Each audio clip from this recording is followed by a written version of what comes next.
യാമിനിയിൽ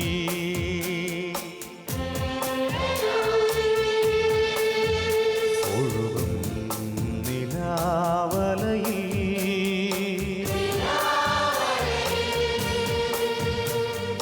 മന്ദം മന്ദം വീശും തെന്നൽ മാലാഖമാരൊത്തു പാടി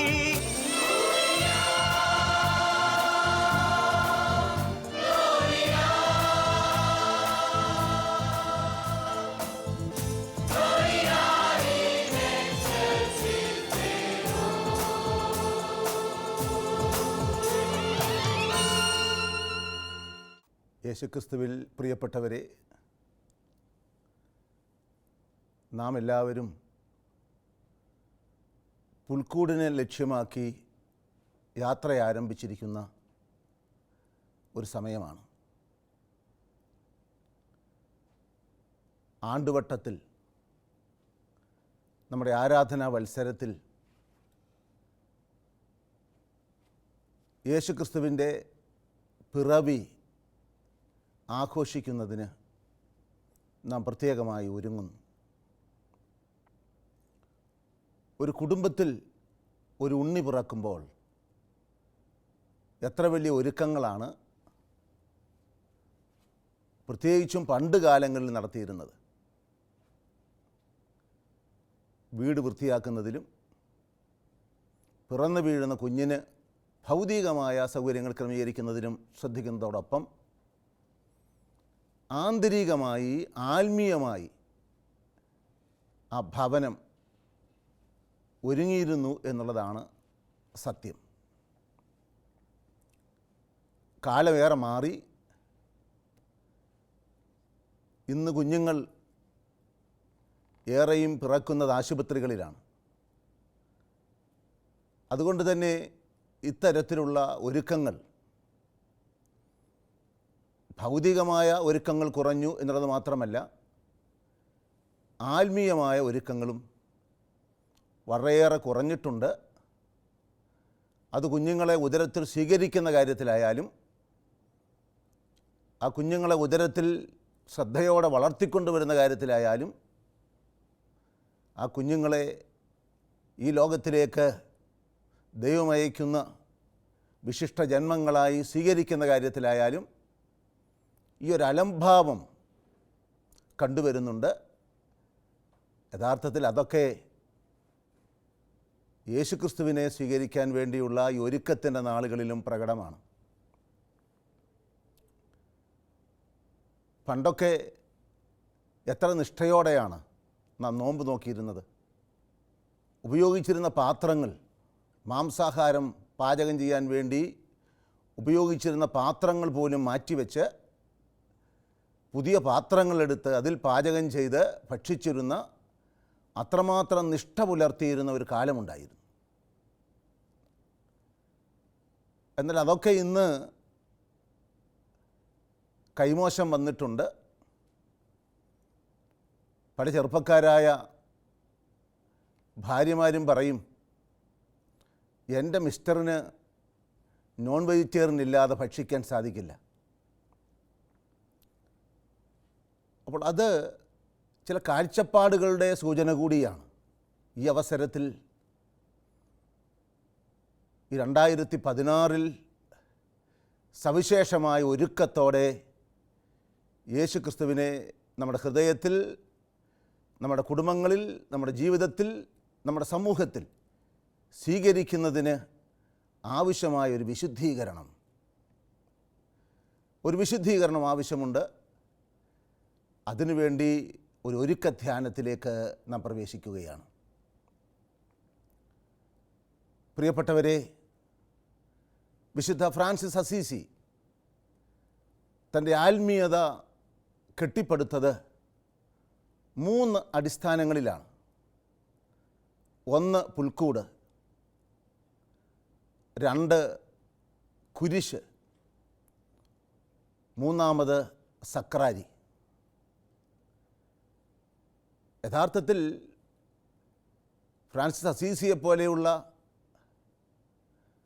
പുണ്യവാന്മാരെ സംബന്ധിച്ചിടത്തോളം അങ്ങനെ മാത്രമേ ഈ ആത്മീയത കെട്ടിപ്പടുക്കാൻ സാധിക്കുള്ളൂ.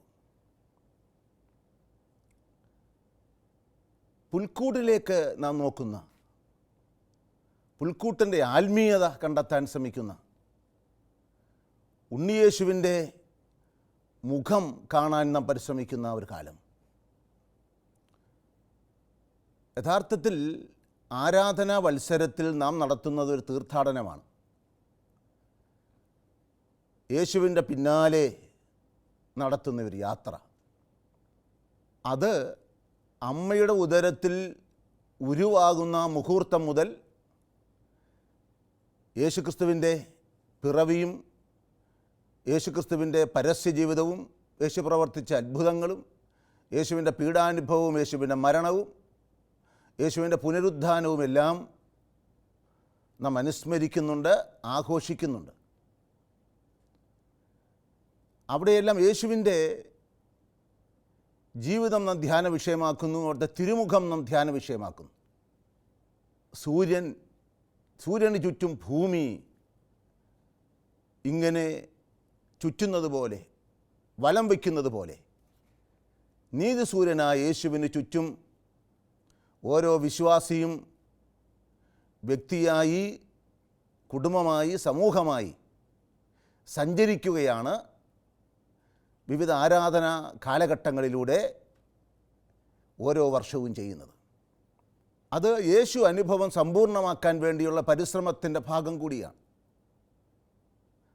സൂര്യനെ കുന്നിൻ മുകളിൽ നോക്കുന്നത് പോലെയല്ല മരങ്ങൾക്കിടയിലൂടെ താഴ്വാരങ്ങളിൽ നാം നോക്കുമ്പോൾ. ഒരു സമതലത്തിൽ നിന്ന് നോക്കുമ്പോൾ വ്യത്യസ്തമായ രൂപമാണ്. മരുഭൂമിയിലെത്തുമ്പോൾ അതിലും തീവ്രമായൊരനുഭവമാണ്.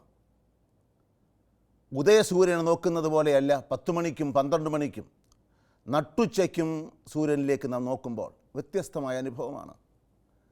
4 മണിക്കും അസ്തമന സമയത്തുമൊക്കെ സൂര്യൻ്റെ അനുഭവം കുറേ കൂടി വ്യത്യസ്തമാകുന്നു. ഇതെല്ലാം സൂര്യൻ തന്നെയാണ്. ഒരേ യാഥാർത്ഥ്യത്തിൻ്റെ വ്യത്യസ്തമായ അനുഭവമാണ്. ഇതെല്ലാം ചേരുമ്പോഴാണ് യഥാർത്ഥത്തിൽ സൂര്യൻ്റെ ആ ഒരനുഭവം നമുക്ക് പൂർണ്ണമായി ഉൾക്കൊള്ളാൻ സാധിക്കുക. അതും പൂർണ്ണമായി ഉൾക്കൊള്ളാൻ നമുക്ക് സാധിക്കുമോ എന്ന് സംശയമാണ്. നാം എത്രമാത്രം ഇങ്ങനെ സഞ്ചരിച്ചാലാണ് ഈ സൂര്യനെ പറ്റിയുള്ള ആ ഒരു അനുഭവം നമുക്ക് ഓരോ ഭൂഖണ്ഡങ്ങളിലൂടെ കടന്നു പോകുമ്പോൾ വ്യത്യസ്തമായ അനുഭവങ്ങളായി നമുക്ക് സ്വീകരിക്കാൻ സാധിക്കുക. യേശുക്രിസ്തു എന്ന മഹാരഹസ്യത്തെ ഇതുപോലെ മാനുഷികമായ ഒരു സമീപനത്തിൽ നാം വിവിധ കാലഘട്ടങ്ങളിലൂടെ കാണാനും അനുഭവിക്കാനും പരിശ്രമിക്കുന്ന ആ ഒരു പരിശ്രമത്തിൻ്റെ ഭാഗമാണ് ഈ ആരാധന വത്സരത്തിലെ വ്യത്യസ്ത കാലഘട്ടങ്ങൾ. അപ്പോൾ ഈ അവസരത്തിൽ യേശുക്രിസ്തുവിലേക്ക് നാം നടത്തുന്ന ഒരു യാത്ര, ഈ ധ്യാനം 5 ദിവസം നീണ്ടു നിൽക്കുന്ന ഈ ധ്യാനത്തിൽ ആമുഖമായി പ്രത്യേകിച്ചും എനിക്ക് എടുത്തു പറയാൻ ആഗ്രഹിക്കുന്ന ഒരു കാര്യം, നിങ്ങളുടെ എല്ലാവരുടെയും പ്രാർത്ഥന ഈ കാര്യത്തിലുണ്ടാകണം എന്നുള്ളതാണ്. വിശുദ്ധ ഫ്രാൻസിസ് അസീസി ഒരിക്കൽ ക്രിസ്മസുമായി ബന്ധപ്പെട്ട നീണ്ട പ്രസംഗം കേട്ടുകൊണ്ടിരുന്ന, തലനാരിഴ കീറി സംസാരിച്ചു കൊണ്ടിരുന്ന പണ്ഡിതനായ പുരോഹിതൻ്റെ പ്രസംഗം കേട്ട് മടുത്തിട്ട് അദ്ദേഹം വിളിച്ചു പറഞ്ഞു എന്ന്, അല്ലയോ ഗുരു, അങ്ങ് ഈ പ്രസംഗം ഒന്ന് അവസാനിപ്പിക്കണം. പുൽത്തൊട്ടിയിൽ കിടക്കുന്ന കുഞ്ഞിൻ്റെ നിലവിളി ഞാനൊന്ന് കേൾക്കട്ടെ. പലപ്പോഴും ഈ യേശു അനുഭവം പൂർണ്ണമായി ഉൾക്കൊള്ളാൻ മനുഷ്യൻ്റെ വാക്കുകൾ തടസ്സമാകുമോ എന്നുള്ള ഭയം നമ്മെ ഓരോരുത്തരെയും അലട്ടുന്നതാണ്. ഈ ധ്യാനത്തിൽ തീർച്ചയായും എൻ്റെ സമീപനങ്ങളോ എൻ്റെ വാക്കുകളോ യേശു അനുഭവത്തിൽ നിന്ന് നിങ്ങളെ ആരെയും തടസ്സപ്പെടുത്താതിരിക്കട്ടെ എന്നുള്ള ആ ഒരു പ്രാർത്ഥനയാണ് എനിക്കുള്ളത്. ആ ഒരു അനുഭവം ആഴപ്പെടുത്താൻ സഹായകമാകട്ടെ എന്നുള്ള ആ ഒരു പ്രാർത്ഥനയോടുകൂടിയാണ് ഈ ധ്യാനത്തിലേക്ക് നാം പ്രവേശിക്കുന്നത്. പ്രിയപ്പെട്ടവരെ, ഇന്ന് യേശുക്രിസ്തുവിൻ്റെ പിറവി നാം ആഘോഷിക്കുന്നത് ഒരു സാമൂഹ്യമായ ആചാരം, ഒരാഘോഷം എന്നുള്ള നിലയിൽ. പലപ്പോഴും ക്രിസ്തു അനുസ്മരിക്കപ്പെടുന്നില്ല. ക്രിസ്തു എന്ന വ്യക്തിയോ ക്രിസ്തുവിൻ്റെ പ്രബോധനങ്ങളോ ക്രിസ്തു നൽകുന്ന സന്ദേശമോ പകർന്നു കൊടുക്കുന്നില്ല എന്നുള്ളത് മാത്രമല്ല, ആ ചൈതന്യം ചോർത്തിക്കളയുന്ന രീതിയിലുള്ള ആഘോഷങ്ങൾ, പ്രത്യേകിച്ചും വാണിജ്യവൽക്കരിക്കപ്പെട്ടിരിക്കുന്ന ഒരു സംസ്കാരം നിലനിൽക്കുന്ന നമ്മുടെ ഈ കാലഘട്ടത്തിൽ ഉണ്ടാകുന്നു എന്നുള്ളത് വേദനയോടെ നാം അനുസ്മരിക്കേണ്ടതുണ്ട്. അപ്പോൾ ക്രിസ്തുവിനെ പുറത്തു നിർത്തി ക്രിസ്തുമസ് ആഘോഷിക്കുക, അതാണ് ക്രിസ്തുമസ്. ക്രിസ്തുവിൻ്റെ കുർബാനയാണ്, ബലിയാണ്. എന്നാൽ അതിൻ്റെ ബാഹ്യമായ ആചാരങ്ങളിൽ, ആഘോഷങ്ങളിൽ പുൽക്കൂട്, മനോഹരമായ പുൽക്കൂട്, പതിനായിരക്കണക്കിന് പുൽക്കൂടുകൾ, പതിനായിരക്കണക്കിന് നക്ഷത്രം, പതിനായിരക്കണക്കിന് ഇതുപോലെ ആഘോഷങ്ങൾക്ക് പര്യാപ്തമായ ബാഹ്യമായ പലതരത്തിലുള്ള ഘടകങ്ങളെ ഉൾപ്പെടുത്തിക്കൊണ്ടുള്ള ആ ഒരു ആഘോഷം അത് വ്യാപാര മേഖല ഏറ്റെടുത്തതുപോലെ നമുക്ക് തോന്നാറുണ്ട്. പണ്ടൊക്കെ പുൽക്കൂടുണ്ടാക്കുന്നതും നക്ഷത്രമുണ്ടാക്കുന്നതുമൊക്കെ ഒരാത്മീയതയുടെ ഭാഗമായിരുന്നു. അതിനുവേണ്ടി എത്ര ദിവസങ്ങൾ ഓരോ കുട്ടിയും അല്ലെങ്കിൽ പ്രായമായവരായാലും അതിനുവേണ്ടി പരിശ്രമിക്കുമായിരുന്നു. അതിൻ്റെ പിൻപിൽ ആലോചനയുണ്ടായിരുന്നു, ധ്യാനമുണ്ടായിരുന്നു, പ്രാർത്ഥനയുണ്ടായിരുന്നു. അവിടെ ഒരുപക്ഷേ ഇന്ന് വാങ്ങിക്കുന്ന പുൽക്കൂടുകൾ, ഇന്ന് നാം വാങ്ങിച്ചു കൂട്ടുന്ന നക്ഷത്രങ്ങൾ, അതിനേക്കാൾ ആത്മീയമായ ഒരു ചൈതന്യം അവിടെ ഉണ്ടായിരുന്നു. അപ്പോൾ ഇന്ന് നാം വാങ്ങിച്ചു വയ്ക്കുന്ന ക്രിസ്മസ് ട്രീയും പുൽക്കൂടുകളും നക്ഷത്രവുമൊക്കെ ഇപ്പോഴത്തെ ഉപയോഗം കഴിഞ്ഞ് അടുത്ത വർഷത്തേക്ക് വേണ്ടി ഉപയോഗിക്കാൻ വേണ്ടി മാറ്റിവെക്കുന്ന ആ ഒരു സംസ്കാരം വരെ നിലനിൽക്കുമ്പോൾ ക്രിസ്മസ് ആഘോഷവുമായി ബന്ധപ്പെട്ട നമ്മുടെ പലതരത്തിലുള്ള ബാഹ്യമായ ആഘോഷ പരിപാടികൾ ഉള്ളിനെ തൊടാതെ പോകുന്നു, ആത്മീയതയെ സ്പർശിക്കാതെ പോകുന്നു എന്നുള്ള യാഥാർത്ഥ്യം നാം തിരിച്ചറിയേണ്ടതുണ്ട്. നാം ഒരു ക്രിസ്മസ് കാർഡ് അയക്കുമ്പോൾ പോലും ക്രിസ്തുവില്ലാതെയാണോ ഒരു സീസണിൻ്റെ ആഘോഷം എന്ന വണ്ണം ആ കാർഡ് അയക്കപ്പെടുന്നത് എന്നുള്ളത് നാം പരിശോധനയ്ക്ക് വിധേയമാക്കേണ്ടതുണ്ട്. കാരണം സാത്താൻ അപകടകാരിയാണ്. ദൈവത്തിൻ്റെ ദൂത് മനുഷ്യരിലെത്താതിരിക്കാൻ സാത്താൻ എല്ലാ തന്ത്രങ്ങളും മെനയുന്നുണ്ട്. അതിനെല്ലാ മേഖലകളിലൂടെയും അവൻ പ്രവർത്തിക്കുന്നുണ്ട്. അപ്പോൾ ദൈവത്തിൻ്റെ ദൂത് എത്തിക്കാൻ പരിശ്രമിക്കുന്നതിനേക്കാൾ എത്രയോ അധികമായി സാത്താൻ അവൻ്റെ ദൂത് ഏറ്റവും അധികം ആകർഷകമായി അവതരിപ്പിക്കാൻ ശ്രമിച്ചുകൊണ്ടിരിക്കുന്നു. ക്രിസ്മസിൻ്റെ അടയാളങ്ങളിലൂടെ പോലും സാത്താൻ മദ്യശാലയ്ക്ക് മുമ്പിൽ നക്ഷത്രങ്ങൾ തൂക്കിയിട്ടുകൊണ്ട് അവിടെ നിന്നും ക്രിസ്മസ് ഗാനങ്ങൾ മുഴക്കാൻ ശ്രമിച്ചുകൊണ്ട് അവിടെ പുൽക്കൂടുകൾ തീർത്തുകൊണ്ട് അതുപോലൊരു പക്ഷേ ഒരിക്കലും കടന്നു ചെല്ലാൻ പാടില്ലാത്ത ഇടങ്ങളിലേക്കൊക്കെ തന്നെ ക്രിസ്മസ് അടയാളങ്ങളിലൂടെ വിവേചനം ഉപയോഗിക്കാത്ത വ്യക്തികളെ ആകർഷിക്കുന്നുണ്ട് എന്നുള്ള ആ ഒരു അപകടം കൂടി സൂചിപ്പിക്കാൻ ഞാൻ ആഗ്രഹിക്കുകയാണ്. ഈ കാലഘട്ടത്തിൻ്റെ പ്രബോധനം തന്നെ എന്താണ്? വിജയമാണ് പ്രധാനം. അതിനേത് മാർഗവും ഉപയോഗിക്കാം. മദർ തെരേസ പറഞ്ഞു, വിജയിക്കാനല്ല വിശ്വസ്തയായിരിക്കാൻ വേണ്ടിയാണ് ഞാൻ വിളിക്കപ്പെട്ടിരിക്കുന്നത്. ഞാൻ വിജയിക്കുന്നോ എന്നുള്ളത് എനിക്ക് പ്രശ്നമല്ല, ഞാൻ വിശ്വസ്തയായിരിക്കുക. എൻ്റെ വിളിയോട്, തമ്പുരാൻ എനിക്ക് നൽകുന്ന പ്രചോദനത്തോട് വിശ്വസ്തയായിരിക്കുക എന്നുള്ളതാണ് പ്രധാനം എന്ന്. ഒരു കഴുത്തറുപ്പൻ സംസ്കാരം, ഒരു മത്സരം, അവൻ്റെ കഴുത്തറുക്കുക, ഇവൻ്റെ കഴുത്തറുക്കുക, പകരത്തിനു പകരം ചെയ്യുന്ന ആ കൊലയുടെ, കൊള്ളിവെപ്പിൻ്റെ ആ ഒരു സംസ്കാരം വളർന്നു വരുന്നുണ്ട് എന്നുള്ളത് നമുക്ക് വിസ്മരിക്കാൻ സാധ്യമല്ല. ഒരു ത്രോ എവേ കൾച്ചർ, ഉപയോഗം കഴിയുന്നതിനെ വലിച്ചെറിയുക, അത് വസ്തുക്കൾ മാത്രമല്ല, മറിച്ച് മനുഷ്യരെയും ഇതുപോലെ വലിച്ചെറിയുന്ന, എനിക്ക് ഇന്ന് ഉപയോഗപ്പെടുന്നില്ലെങ്കിൽ ഞാൻ വലിച്ചെറിയും. അത് ബന്ധങ്ങളാവാം, ചിലപ്പോൾ മാതാപിതാക്കളെ ആവാം, ഒരുപക്ഷേ പലതരത്തിലുള്ള കുറവുകളുള്ള പരിമിതികളുള്ള കുഞ്ഞുങ്ങളെ ആവാം, ജീവിത പങ്കാളികളെ ആവാം. നാം പ്രവർത്തിക്കുന്ന മേഖലകളിൽ നാമുമായി ബന്ധപ്പെട്ട് നിൽക്കുന്ന ആ പ്രവർത്തനങ്ങളോ പ്രവർത്തകരോ പ്രസ്ഥാനങ്ങളോ ആവാം. എന്തിനേയും വലിച്ചെറിയുന്നതിന് മടിയില്ലാത്തൊരു സംസ്കാരം. ശേഷിയുള്ളവൻ ശേഷിക്കും. അപ്പോൾ നിലനിൽപ്പിൻ്റെ ആ ഒരു അടയാളം, അവകാശം എന്ന് പറയുന്നത് എൻ്റെ ശേഷിയാണ്, സർവൈവൽ ഓഫ് ദി ഫിസ്റ്റസ്റ്റ്. അപ്പോൾ ഇവിടെ ശക്തനായവൻ, കരുത്തുള്ളവൻ നിലനിൽക്കുന്നു എന്നുള്ളതാണ്. അതുപോലെ തന്നെ അഗ്രസീവ് മാർക്കറ്റിംഗ്. അപ്പോൾ ഈ പരസ്യത്തിലൂടെ നമ്മെ പ്രലോഭിപ്പിച്ച് പലതരത്തിലുള്ള പ്രേരണകൾ ചെലുത്തി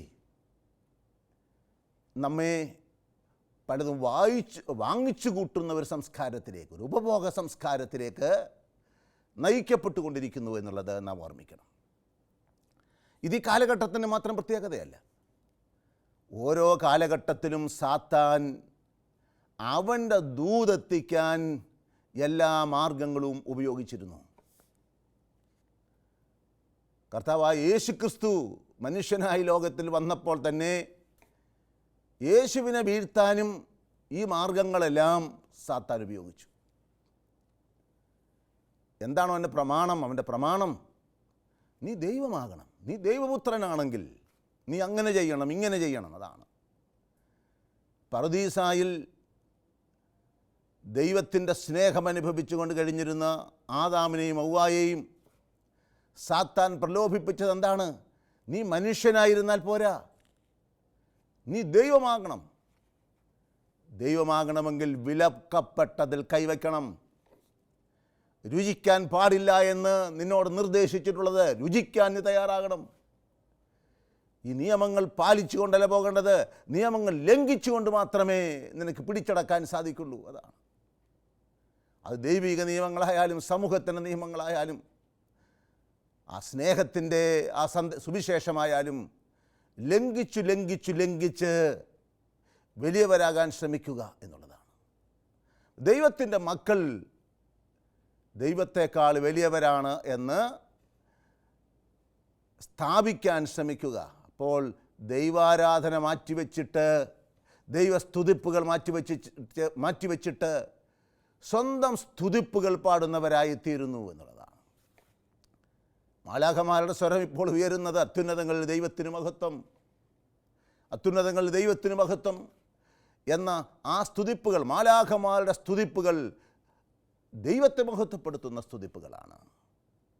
ആ സ്തുതിപ്പുകളോട് ചേർന്നാണ് മനുഷ്യൻ തൻ്റെ ആരാധന അർപ്പിക്കേണ്ടത്, സ്തുതിപ്പുകൾ ഉയർത്തേണ്ടത്. ദൈവത്തിൻ്റെ മഹത്വം പാടേണ്ടവൻ അവൻ സ്വന്തം മഹത്വം പാടാൻ തയ്യാറാകുന്നു എന്നുള്ളതാണ്. നീ ദൈവമാകണം. യേശുവിനെ പരീക്ഷിക്കുമ്പോഴും ചോദിക്കുന്നത് നീ ദൈവപുത്രനാണെങ്കിൽ കല്ലപ്പമാക്കി തീർക്കുക എന്നുള്ളതാണ്. ദൈവപുത്രനാണെങ്കിൽ നീ ദേവാലയത്തെ അഗ്രത്തിനും താഴേക്ക് ചാടുക എന്നുള്ളത്. അതോടൊപ്പം എന്താണ് പറയുന്നത്? നീ എന്നെ വീണാരാധിച്ചാൽ നിനക്കിതെല്ലാം, എല്ലാ സമ്പത്തിൻ്റെയും അവകാശം നിനക്ക് ലഭിക്കും. അതോടൊപ്പം എന്താണ്? ഉൽപ്പത്തി പുസ്തകം 4-ാം അധ്യായത്തിൽ 9-ാമത്തെ വചനത്തിലേക്ക് വരുമ്പോൾ അവിടെ നാം വായിക്കുന്നത് എന്താണ്? നീ നിൻ്റെ സഹോദരൻ്റെ കാവൽക്കാരനല്ല. അതാണ്. സാത്താൻ മുഖം കറുത്തു നിൽക്കുന്ന, മുഖം കറുപ്പിച്ചെടുത്ത കായനെ കൊണ്ട് പറയിപ്പിക്കുന്നത് അതാണ്. ഞാൻ ഹാബേലിൻ്റെ കാവൽക്കാരനല്ല, എൻ്റെ സഹോദരൻ്റെ കാവൽക്കാരനല്ല.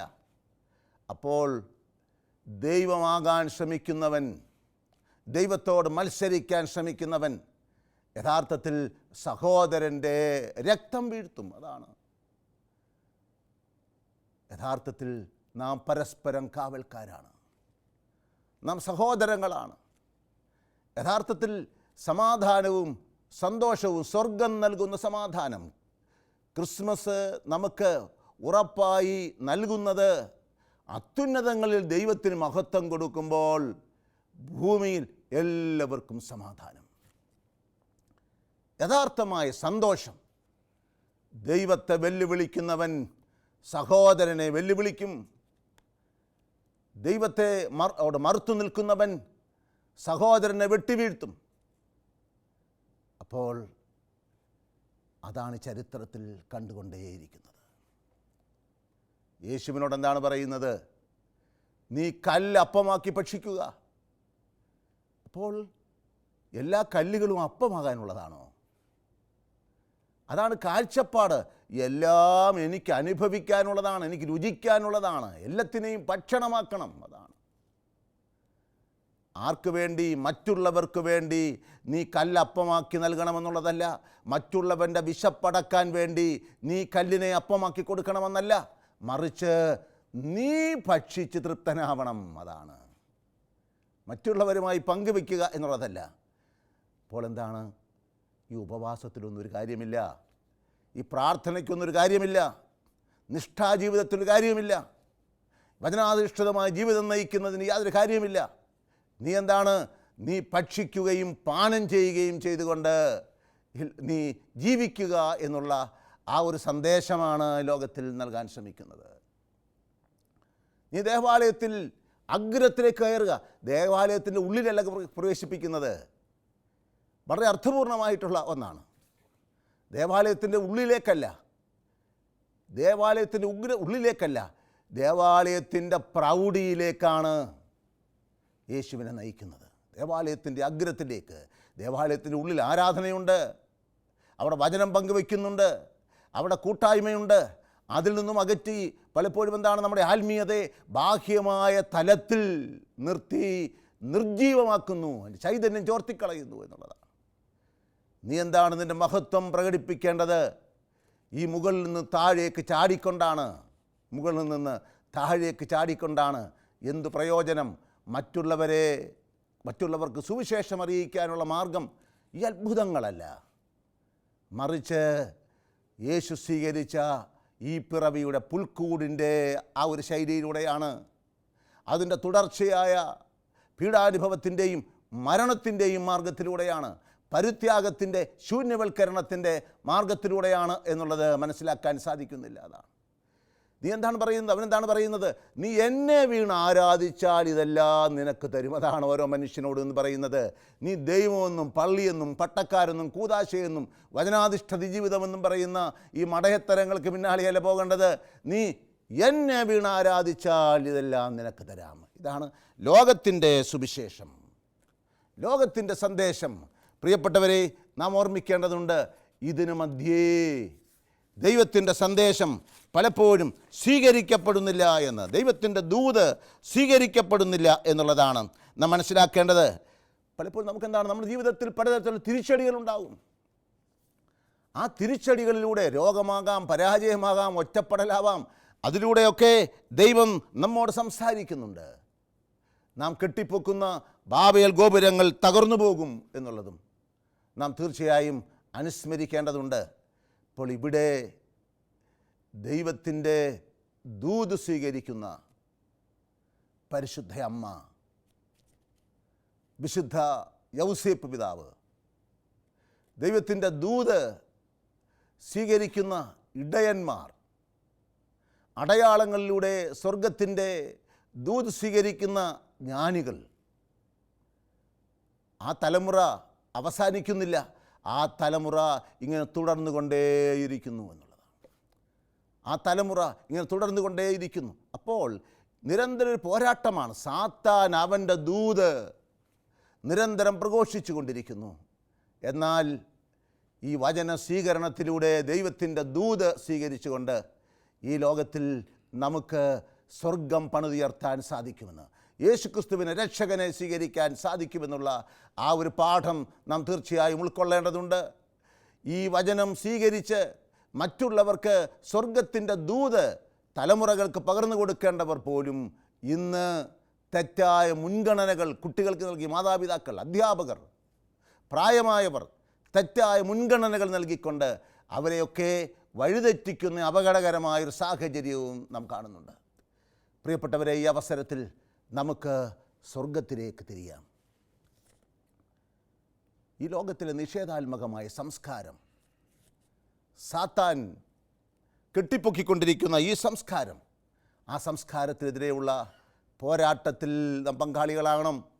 ഒരു കാര്യം കൂടി പറഞ്ഞ് ഇന്നത്തെ ധ്യാനം അവസാനിപ്പിക്കുകയാണ്. 1988 മുതൽ 90 വരെ നിരവധി പ്രാവശ്യം പരിശുദ്ധ അമ്മ പ്രത്യക്ഷപ്പെട്ട പട്രീഷ്യ ബോൾട്ട് ഇക്വഡോറിൽ 16-കാരിയാണ്, മോഡലാണ്.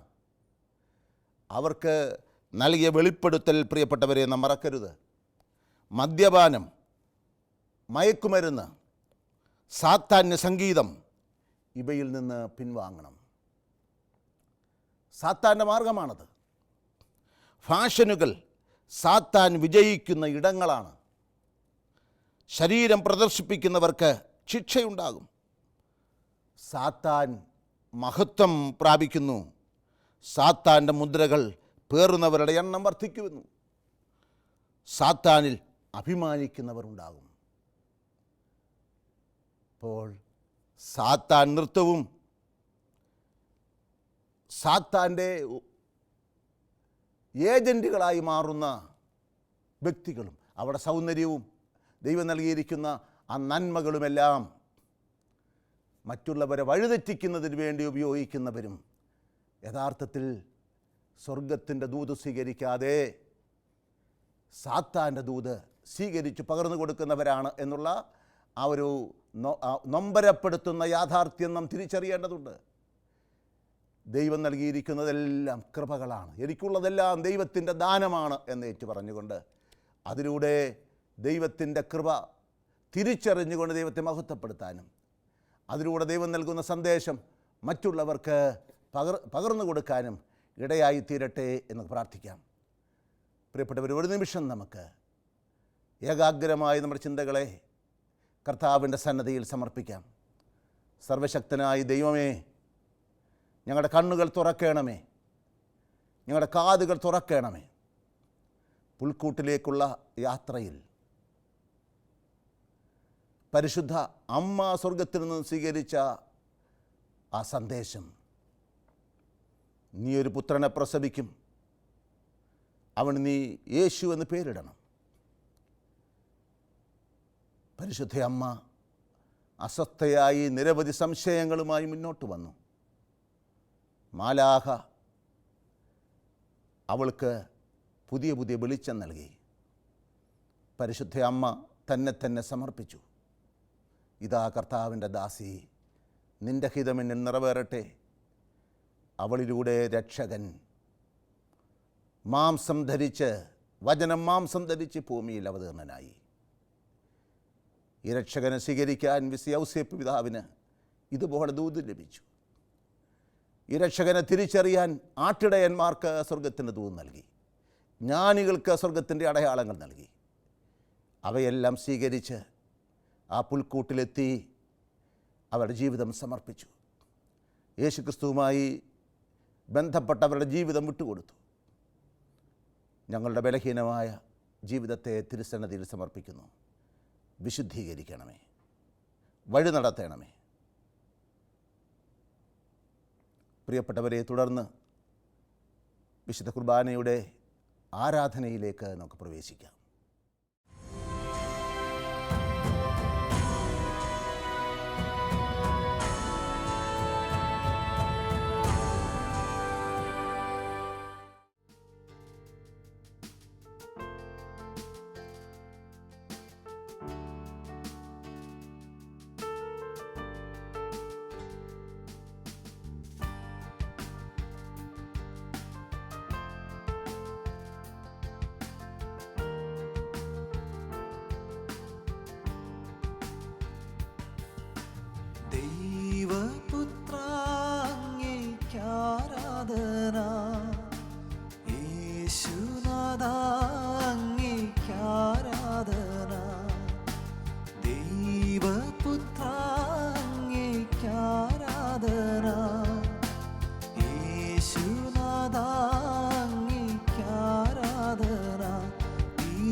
സമാധാന പ്രഭുവേ ആരാധന, ആശ്വാസപ്രദനേ ആരാധന, സമാധാന പ്രഭുവേ ആരാധന, ആശ്വാസപ്രദനേ ആരാധന. എൻ്റെ മാർഗ്ഗമവൻ, എൻ്റെ സത്യമവൻ, എൻ്റെ എല്ലാമവൻ, അവൻ ആരാധന. എൻ്റെ മാർഗ്ഗമവൻ, എൻ്റെ സത്യമവൻ, എൻ്റെ എല്ലാമവൻ, അവൻ ആരാധന. ഹോശാന ഹല്ലേലൂയ, ഹോശാന ഹല്ലേലൂയ, ഹോശാന ഹല്ലേലൂയ, ഹോശാന ഹല്ലേലൂയ, ഹോശാന ഹല്ലേലൂയ, ഹോശാന ഹല്ലേലൂയ, ഹോശാന ഹല്ലേലൂയ, ഹോശാന ഹല്ലേലൂയ. സർവശക്തനായ ദൈവം അവിടുത്തെ എല്ലാ മഹത്വവും മറച്ചു വെച്ചുകൊണ്ട് നമ്മുടെ മധ്യേ ഇറങ്ങി വന്നിരിക്കുന്നു.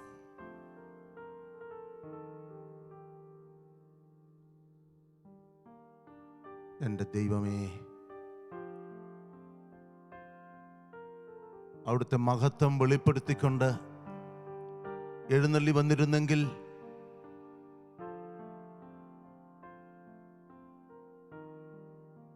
അങ്ങയിലേക്ക് ഒന്ന് ഉറ്റുനോക്കാൻ പോലും എനിക്ക് സാധിക്കുമായിരുന്നില്ല.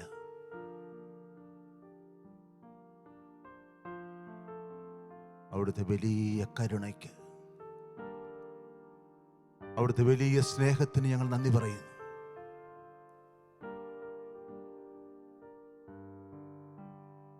ദൈവം നമ്മോടുകൂടെ,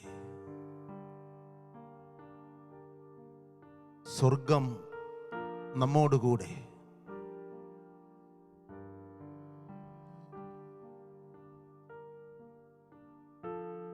മാലാഖമാരോടും പരിശുദ്ധന്മാരോടുമൊപ്പം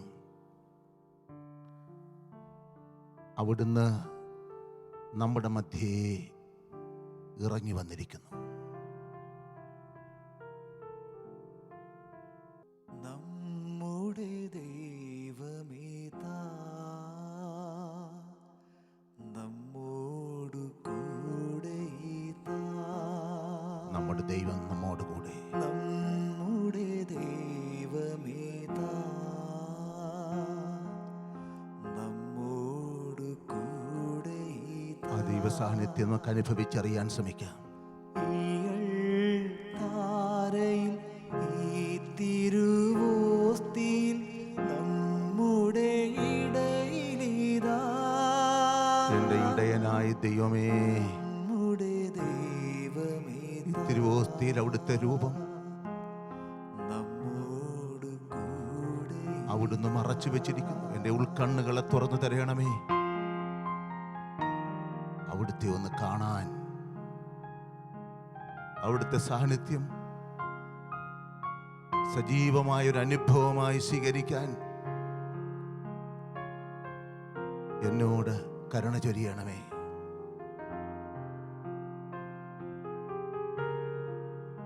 പ്രിയപ്പെട്ടവരെ, നമ്മുടെ ചിന്തകളെ നമുക്ക് ഏകാഗ്രമാക്കാം.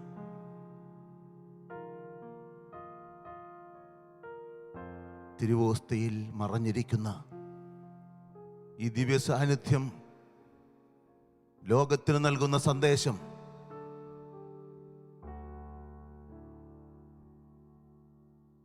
അത് പുൽക്കൂട്ടിൽ വെളിപ്പെടുത്തപ്പെട്ട സന്ദേശം തന്നെയാണ്.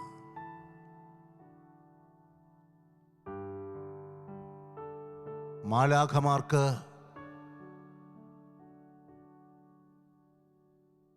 സ്വർഗദൂതനിലൂടെ വെളിപ്പെടുത്തി കൊടുത്തത് ഈ സന്ദേശമാണ്.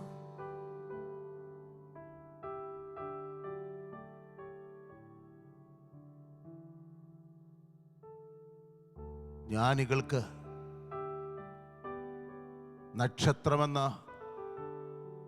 അടയാളത്തിലൂടെ വെളിപ്പെടുത്തി കൊടുത്തത് ഇതേ സന്ദേശം തന്നെ. പരിശുദ്ധ അമ്മ സ്വർഗത്തിൽ നിന്ന് എളിമയോടെ വിശ്വാസത്തോടെ ഏറ്റുവാങ്ങിയത് ഈ സ്വർഗത്തിൻ്റെ സന്ദേശമാണ്. വിശുദ്ധ കുർബാനയിലൂടെ ഓരോ അൾത്താരയിലും ഇറങ്ങി വരുന്നതും പങ്കുവയ്ക്കപ്പെടുന്നതും ഈ സ്വർഗത്തിൻ്റെ ദൂതാണ്. Hallelujah, hallelujah. ദൈവമേ സ്തുതി, കർത്താവേ സ്തുതി. ഹല്ലേലൂയ, ഹല്ലേലൂയ, ഹല്ലേലൂയ. ഹോശാന, ഹല്ലേലൂയ. ഹോശാന, ഹല്ലേലൂയ. ഹോശാന, ഹല്ലേലൂയ. ഹോശാന, ഹല്ലേലൂയ.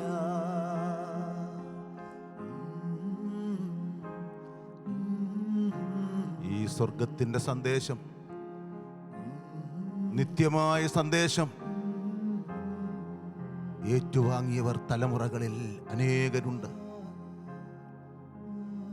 ഓരോ കാലഘട്ടത്തിലും വ്യത്യസ്ത മാർഗങ്ങളിലൂടെ ഈ സന്ദേശം പകർന്നു കൊടുത്തുകൊണ്ടേയിരിക്കുന്നു. ഈ സന്ദേശം ദൈവമക്കളുടെ കാതുകളിൽ എത്താതിരിക്കാൻ, ഹൃദയത്തിൽ സ്വീകരിക്കപ്പെടാതിരിക്കാൻ സാത്താൻ അവൻ്റെ വചനം കൊണ്ട്, അവൻ്റെ സന്ദേശങ്ങൾ കൊണ്ട്, അവൻ്റെ ഭ്രാന്തമായ താളങ്ങൾ കൊണ്ട് തടസ്സങ്ങൾ ഉണ്ടാക്കുന്നു, പുകമറകൾ സൃഷ്ടിക്കുന്നു. ആരവങ്ങൾക്ക് മധ്യേ സ്വർഗത്തിൻ്റെ സ്വരം കേൾക്കാതിരിക്കാൻ തക്കവണ്ണം സാത്താൻ ഒരുക്കുന്ന വേദികൾ, സാത്താൻ ഒരുക്കുന്ന കെണികൾ,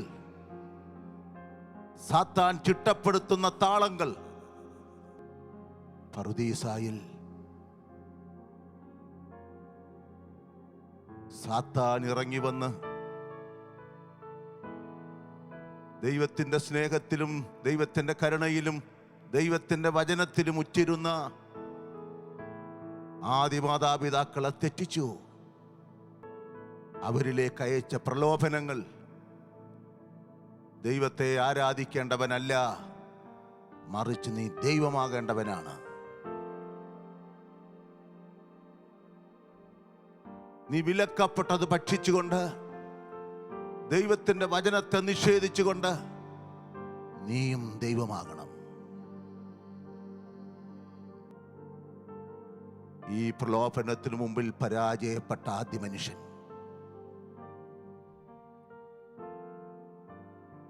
ഇതാ രണ്ടാമത് വചനം മാംസം ധരിച്ചിറങ്ങി വന്ന ദൈവപുത്രനെയും പരീക്ഷിക്കാൻ ഇറങ്ങി വന്നു. ദൈവത്തിൻ്റെ വചനത്തെ തള്ളിക്കളയാൻ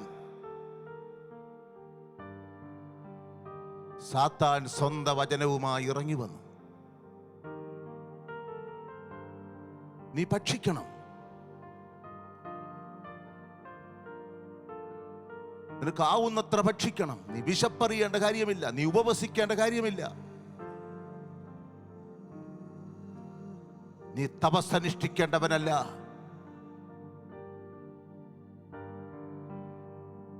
നീ ആസ്വദിക്കാനുള്ളവനാണ്. ഈ ആധുനിക കാലഘട്ടത്തിലെ ഉപഭോഗ സംസ്കാരം അതിൻ്റെ പിന്തുടർച്ചയാണ്. സാത്താനെ പരാജയപ്പെടുത്തുന്ന ഏതൊരു ദൈവ പൈതലിനെ സംരക്ഷിക്കാൻ മാലാഖമാർ ഇറങ്ങി വരും. ഈ വചനം സ്വീകരിക്കാൻ പരിശുദ്ധ അമ്മ തന്നെ സമർപ്പിച്ചു. ഈ അമ്മയിലേക്ക് ദൈവദൂതൻ ഇറങ്ങി വന്നു.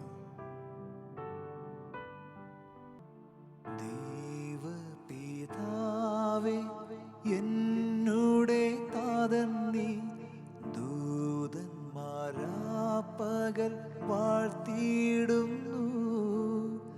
നന്ദിയാൽ വണങ്ങും തിരുമുൻപിൽ നേരം എന്നുമെന്നും നീ ആരാധ്യനാ.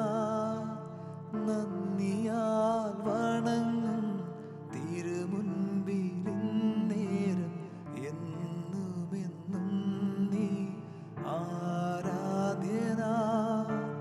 നീ പരിശുദ്ധൻ, നീ എന്നും സ്തുത്യൻ. ദൈവമേ, നീ മാത്രം യോഗ്യനാ.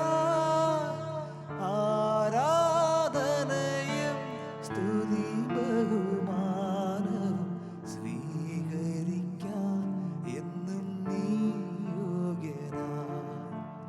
നീ പരിശുദ്ധൻ, നീ എന്നും സ്തുത്യൻ. ദൈവമേ, നീ മാത്രം യോഗ്യനാ. ആരാധനയും സ്തുതി ബഹുമാനവും സ്വീകരിപ്പാൻ എന്നും നീ യോഗ്യനാ. ഹല്ലേലൂയാ, ഹല്ലേലൂയാ,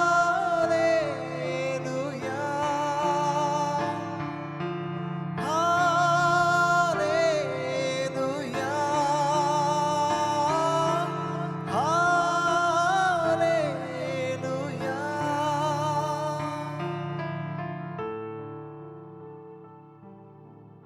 സ്വർഗത്തിന്റെ സന്ദേശം വ്യത്യസ്തമായ മാർഗങ്ങളിലൂടെയാണ് നമ്മളിലെത്തുന്നത്.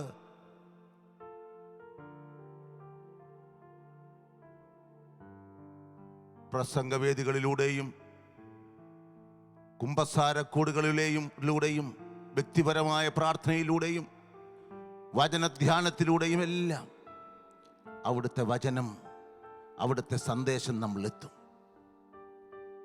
എന്നാൽ പലപ്പോഴും അവിടുത്തെ സന്ദേശം തിരിച്ചറിയാൻ സാധിക്കാതെ വണ്ണം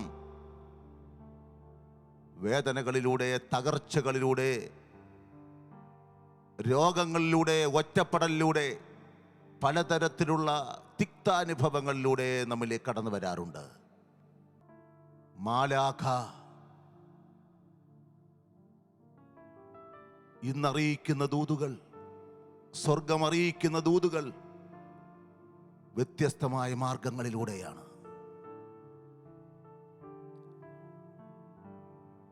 ഈ സഹനങ്ങൾ യഥാർത്ഥത്തിൽ കൃപകളായി,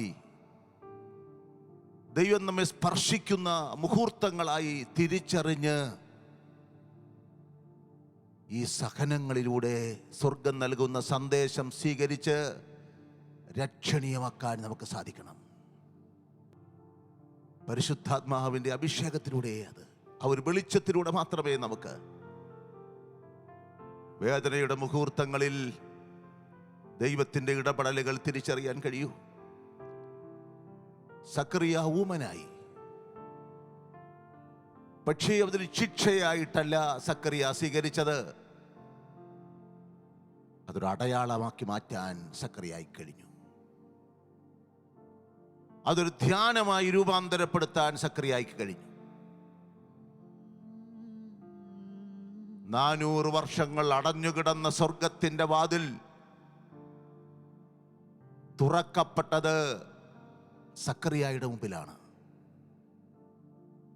ധൂപമർപ്പിക്കുന്ന സക്കറിയായുടെ മുമ്പിൽ 400 വർഷം മുമ്പ് മീഖ പ്രവാചകനിൽ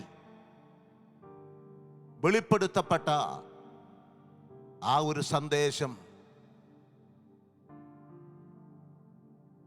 യോഹന്നാന്റെ പിറവി അറിയിച്ചുകൊണ്ട് സക്കറിയായിലെത്തി. പാവപ്പെട്ടവനായ സക്കറിയായി വേദനയുടെ അനുഭവങ്ങളെ, തകർച്ചയുടെ അനുഭവങ്ങളെ, രോഗങ്ങളുടെ അനുഭവങ്ങളെ, ഒറ്റപ്പെടലിന്റെ അനുഭവങ്ങളെ, പലതരത്തിലുള്ള കുറവുകളുടെ അനുഭവങ്ങളെ ദൈവിക ഇടപെടലിന്റെ അടയാളങ്ങളായി സ്വീകരിക്കാൻ പ്രിയപ്പെട്ടവരെ നമുക്ക് പരിശ്രമിക്കാം. പരിശുദ്ധ അമ്മ സ്വർഗത്തിന്റെ അഭിവാദനം കേട്ടപ്പോൾ അസ്വസ്ഥയായതാണ്. ആ അസ്വസ്ഥതകളെല്ലാം ഉടൻ തന്നെ സ്വർഗത്തിന്റെ മുമ്പിൽ തർക്കമായിട്ടല്ല, പ്രാർത്ഥനയായി എളിമയോടെ സമർപ്പിച്ചു.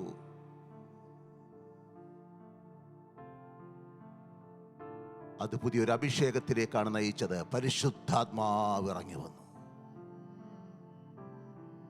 എല്ലാ സംശയവും അവസാനിക്കുന്നത്, എല്ലാം വെളിപ്പെടുത്തുന്ന പരിശുദ്ധാത്മാവിന്റെ അഭിഷേകത്തിലൂടെയാണ്. അതുകൊണ്ട് വേദനയുടെ അനുഭവങ്ങളെ സന്തോഷത്തിന്റെയും പ്രത്യാശയുടെയും രക്ഷയുടെയും അടയാളങ്ങളായി രൂപാന്തരപ്പെടുത്താൻ പരിശുദ്ധ അമ്മയ്ക്ക് സാധിച്ചു. എല്ലാ തോൽവികൾക്കും നാഥാ നന്ദി, നിന്റെ മുഖം കാണുവാൻ അതു നിമിത്തമായി. എല്ലാ കണ്ണുനീരിനും നാഥാ നന്ദി, നിന്റെ സാന്നിധ്യമറിയാൻ ഇടയായി. ഓരോ തോൽവിയും വിജയത്തിലേക്ക് നമ്മെ നയിക്കുന്നു. ഓരോ കണ്ണുനീർത്തുള്ളിയും പുഞ്ചിയിലേക്ക് നമ്മെ നയിക്കുന്നു. ഹല്ലേലൂയ. ആ ഈരടികൾ നമുക്ക് ഒരിക്കൽ കൂടി ആവർത്തിക്കാം. എല്ലാ തോൽവികൾക്കും നമ്മുടെ വേദനകളെ നമുക്ക് സമർപ്പിച്ചുകൊണ്ട് ഏറ്റുപറയാം. നിന്റെ മുഖം കാണുവാൻ അതു നിമിത്തമായി. എല്ലാ കണ്ണുനീരിനും നാഥാ നന്ദി, നിന്റെ സാന്നിധ്യമറിയാൻ ഇടയായി. എല്ലാവർക്കും ഏറ്റുചൊല്ലാം. രക്ഷകനായ യേശുവേ, അവിടുന്ന് നൽകിയ, അവിടുന്ന് അനുവദിച്ച എല്ലാ പരാജയങ്ങളെയും ഓർത്ത്, എല്ലാ വേദനകളെയും ഓർത്ത് ഞാൻ അങ്ങയെ സ്തുതിക്കുന്നു. അവിടുന്ന് അനുവദിച്ച കരച്ചിലുകളെ ഓർത്ത്, അലച്ചിലുകളെ ഓർത്ത്, നഷ്ടങ്ങളെ ഓർത്ത് ഞങ്ങൾ അങ്ങയെ സ്തുതിക്കുന്നു. ഹല്ലേലൂയ, ഹല്ലേലൂയ, ഹല്ലേലൂയ. എല്ലാ തോൽവികൾക്കും നാഥാ നന്ദി, നിന്റെ മുഖം കാണുവാൻ അതു നിമിത്തമായി. എല്ലാ കണ്ണുനീരിനും നാഥാ നന്ദി, നിന്റെ സാന്നിധ്യമറിയാൻ ഇടയായി. പ്രിയപ്പെട്ടവരെ, നാം അറിയുക, സ്വർഗം നമ്മോട് സംസാരിക്കുന്നു, നിരന്തരമായി സംസാരിക്കുന്നു. സവിശേഷമായ ചില ഇടപെടലുകൾ പലപ്പോഴും നമ്മുടെ ജീവിതത്തിലുണ്ടാകുന്നു. അത് നാം തന്നെ സന്ദേശമായി മാറാനാണ്. നമ്മുടെ ജീവിതം മറ്റുള്ളവർക്ക് സന്ദേശമായി, സുവിശേഷമായി രൂപാന്തരപ്പെടാനാണ്. ദൈവത്തിന്റെ സ്വരം കേൾക്കാനും, ദൈവത്തിന്റെ ദൂത് തിരിച്ചറിയാനും, ആ ദൈവത്തിന്റെ സന്ദേശം, സ്വർഗത്തിന്റെ സന്ദേശം അവരുടെ പ്രവർത്തന മേഖലകളിൽ പകർന്നു കൊടുക്കാനുമുള്ള ഉത്തരവാദിത്വം, മക്കളിലേക്ക് പകർന്നു കൊടുക്കാൻ, തലമുറകളിലേക്ക് പകർന്നു കൊടുക്കാൻ, വിദ്യാർത്ഥികളിലേക്ക്, സഹപ്രവർത്തകരിലേക്ക്, അയൽപക്കങ്ങളിലേക്ക് പകർന്നു കൊടുക്കാൻ. അതിന് തടസ്സമായി സാത്താൻ കെട്ടിയുയർത്തുന്ന കോട്ടകളെ നാം തകർക്കണം. സാത്താൻ കളവിന്റെ സന്ദേശങ്ങൾ കൊണ്ട്, ആരവങ്ങൾ കൊണ്ട് ഈ അന്തരീക്ഷം നിറച്ചിരിക്കുന്നു. സാത്താൻ സൃഷ്ടിക്കുന്ന കൗതുകകരമായ കാഴ്ചകൾ, കണ്ണഞ്ചിപ്പിക്കുന്ന കാഴ്ചകൾ നമ്മെ ഭ്രമിപ്പിക്കുന്നു. സത്യം തിരിച്ചറിയാൻ സാധിക്കാതെ വണ്ണം സാത്താൻ മാലാഖയുടെ വേഷം കെട്ടി നമ്മെ സമീപിക്കുന്നു. ശാസ്ത്രത്തിന്റെ, സാങ്കേതിക വിദ്യയുടെ എല്ലാ സാധ്യതകളും ഉപയോഗിച്ചുകൊണ്ട് സാത്താൻ അവന്റെ സന്ദേശം പ്രചരിപ്പിക്കാൻ ശ്രമിച്ചുകൊണ്ടിരിക്കുന്നു. ഈ സാത്താന്റെ മേൽ നാം വിജയം നേടണം. പ്രിയപ്പെട്ടവരെ, ഞാൻ ചൊല്ലിത്തരുന്ന പ്രാർത്ഥന ഏറ്റു ചൊല്ലുക. രക്ഷകനായ യേശുവേ, രക്ഷകനായ യേശുവേ, ഞാൻ അങ്ങയെ സ്തുതിക്കുന്നു, ഞാൻ അങ്ങയെ സ്തുതിക്കുന്നു, ഞാൻ അങ്ങേക്ക് നന്ദി പറയുന്നു. ഞാൻ അങ്ങേക്ക് നന്ദി പറയുന്നു. സ്വർഗത്തിന്റെ സന്ദേശം സ്വീകരിക്കാൻ സ്വീകരിക്കാൻ തടസ്സമായി നിൽക്കുന്ന എല്ലാ ബന്ധനങ്ങളിൽ നിന്നും, എല്ലാ പ്രലോഭനങ്ങളിൽ നിന്നും, എല്ലാ അന്ധകാരത്തിൽ നിന്നും എന്നെ മോചിപ്പിക്കണമേ, എന്നെ മോചിപ്പിക്കണമേ. സാത്താന്യ ബന്ധനം പൊട്ടിത്തകരട്ടെ, തടസ്സങ്ങൾ വിട്ടുമാറട്ടെ.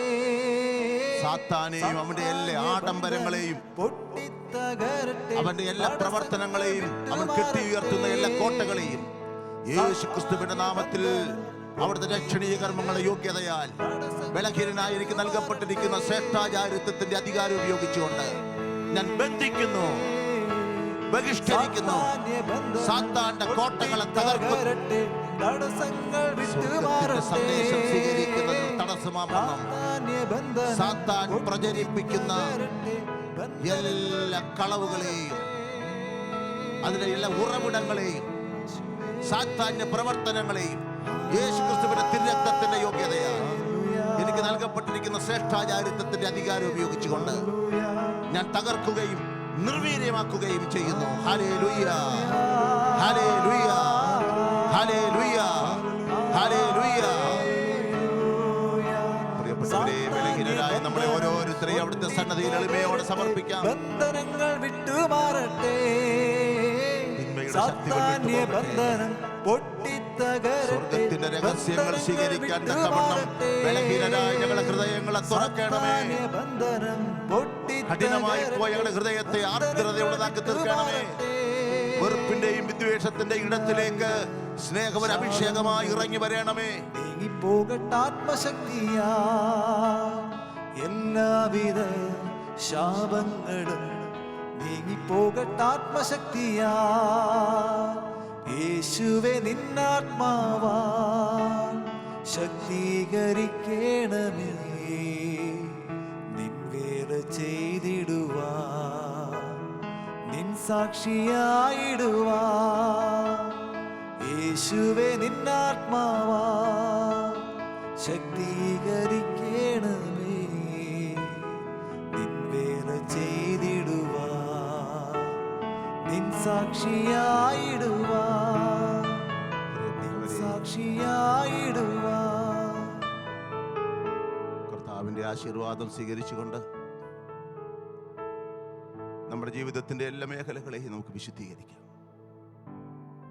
ഈ ആശീർവാദത്തിലൂടെ സ്വർഗത്തിന്റെ സംഗീതവും സ്വർഗത്തിന്റെ സന്ദേശവും സ്വീകരിക്കാൻ തടസ്സമായി നിൽക്കുന്ന എല്ലാ മേഖലകളെയും വിശുദ്ധീകരിക്കാനും തിന്മയുടെ ആധിപത്യത്തിൽ നിന്നും മോചിപ്പിക്കാനും നമുക്ക് പരിശ്രമിക്കാം. പരിശുദ്ധ അമ്മയെ പോലെ, യൗസേപ്പ് പിതാവിനെ പോലെ, പുണ്യവാന്മാരെ പോലെ ജീവിതം സമർപ്പിച്ച അനേകരെ പോലെ സാക്ഷികളായി തീർന്ന, രക്തസാക്ഷികളായി തീർന്ന പുണ്യവാന്മാരെ പോലെ നമ്മുടെ ജീവിതത്തിന്റെ സമസ്ത മേഖലകളെ അവിടുത്തെ സന്നദ്ധിയിൽ സമർപ്പിച്ച് നമുക്ക് സാക്ഷികളാവാം. നമ്മുടെ ജീവിതം തന്നെ സ്വർഗത്തിന്റെ സന്ദേശം പകരുന്ന ഊർജ സ്രോതസ്സുകളാക്കാൻ ഈ ആശീർവാദം നമ്മെ സഹായിക്കും. ഈ ലോകമോഹങ്ങളേക്കാൾ, ഈ ലോകബന്ധങ്ങളേക്കാൾ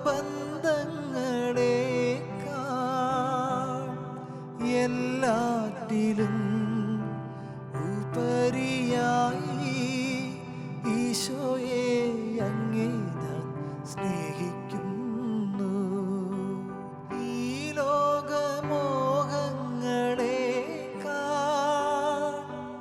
ഈ ലോകബന്ധങ്ങളേക്കാൾ